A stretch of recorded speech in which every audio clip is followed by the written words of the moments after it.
ज्या मॅचची आपण सर्वात जास्त आतुरतेने वाट बघत होतो, ही मॅच कोलकात्याच्या ईडन गार्डन स्टेडियम वरती होणार आहे. South Africa versus New Zealand. South Africa team ह्यावेळेस खूप स्ट्रॉंग दिसते. तिने पहिल्या वर्ल्ड कपच्या पहिल्या मॅच पासून दाखवून दिलंय की ही टीम आता पहिली टीम पहिल्या टीम सारखी राहिलेली नाही.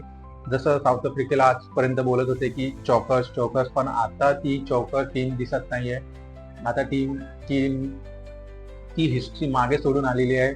मार्क्रम जबरदस्त फॉर्म मध्ये आहे. Kagiso Rabada, Lungi Ngidi, Keshav Maharaj, Marco Jansen, ही जी बॉलिंगची फळी आहे ही जबरदस्त काम करते. पहिल्याच मॅच पासून आपण सगळ्यांनी पाहिलं.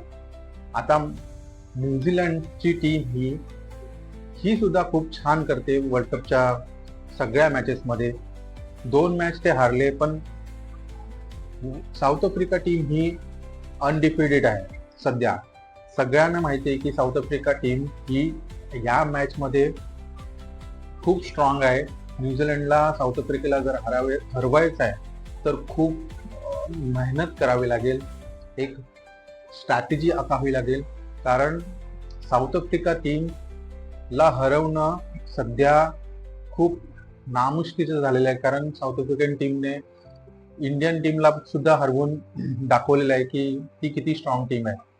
आता ईडन गार्डनचं जे मैदान आहे ते तुम्ही पाहिलंय की लास्ट मॅच मध्ये वेस्ट इंडिज वर्सेस इंडिया जी मॅच झाली, वेस्ट इंडिजनी 195 केले आणि इंडियाने ते रन चेस केले. कारण का सेकंड हाफ मध्ये ड्यू येण्याची शक्यता खूप दाट आहे आणि बॅट्समनला बॅटिंग करायला खूप इझी होते.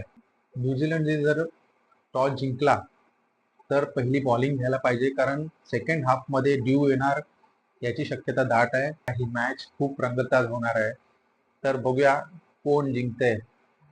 ऑन पेपर तर साऊथ आफ्रिका खूप स्ट्रॉंग आहे, पण जर न्यूझीलंडनी जर परफेक्ट स्ट्रॅटेजी आखली तर साऊथ आफ्रिकेला ते हरवू शकतात.